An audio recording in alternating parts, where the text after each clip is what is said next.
Bismillahirrahmanirrahim. Assalamualaikum warahmatullahi wabarakatuh. Perkenalkan, nama saya Rahmi dengan NIM A1J118017. Baik, pada kesempatan kali ini saya akan menjelaskan materi tentang sistem digestiva.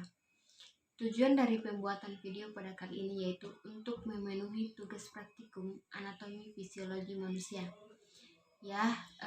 Kita semua tahulah untuk mendapatkan sumber energi kita perlu mengonsumsi makanan. Nah, tapi pernah gak kepikiran di mana ya semua makanan yang kamu konsumsi dicerna sama tubuh?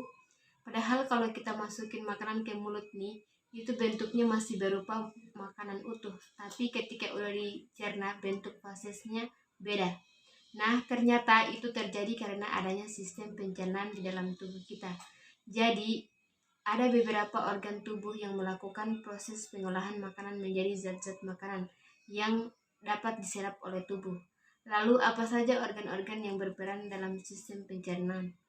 Baik, proses pencernaan manusia. Secara umum, proses pencernaan terdiri atas dua jenis, yaitu proses pencernaan mekanis dan kimiawi.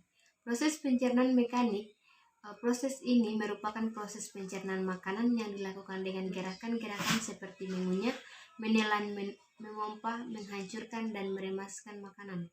Pencernaan mekanik bertujuan untuk mengubah ukuran makanan menjadi lebih kecil. Yang kedua yaitu proses pencernaan kimiawi. Proses pencernaan kimiawi adalah proses pencernaan makanan yang melibatkan enzim. Pencernaan kimiawi ini bertujuan untuk mengubah partikel makanan yang kecil-kecil jadi bentuk yang siap diserap. Adapun organ-organ pencernaan itu dimulai dari yang pertama yaitu mulut. Mulut berfungsi sebagai tempat masuknya makanan dan dimulainya proses pencernaan. Ini karena di mulut terjadi pencernaan secara mekanik oleh gigi dan kimiawi oleh enzim amilase.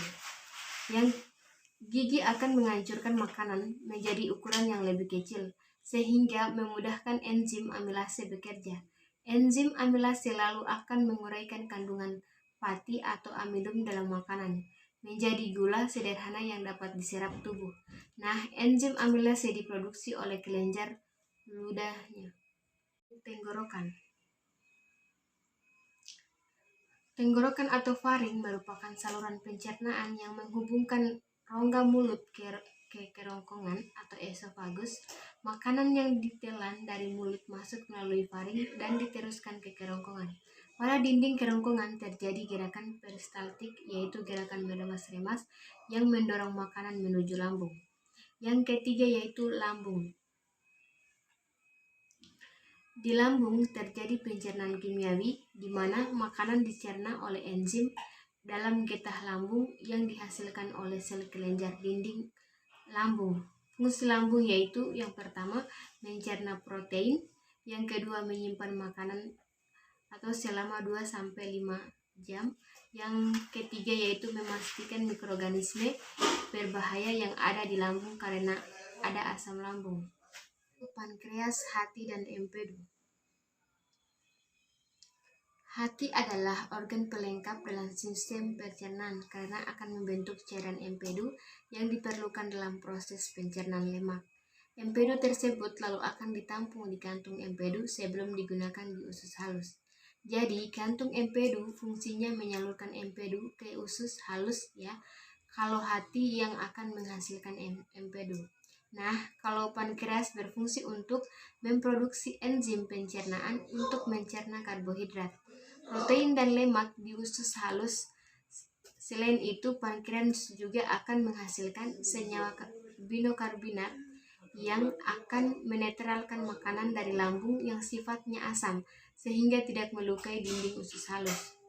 Yang kelima yaitu usus halus. Usus halus merupakan organ pencernaan yang terletak di antara lambung dan usus besar. Itu usus halus.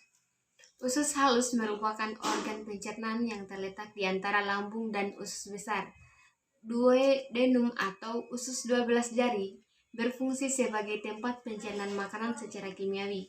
Penyerapannya terjadi di bagian usus halus berikutnya, yaitu jejunum dan ileum. Berarti jejunum atau usus kosong dan ileum atau usus penyerapan sama-sama berfungsi sebagai tempat penyerapan sari makanan atau zat gizi sederhana. Yang terakhir yaitu usus besar.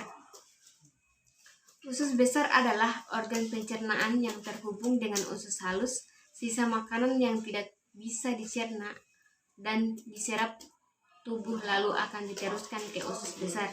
Ini karena usus besar berfungsi untuk membusukkan sisa makanan tadi membentuk feses.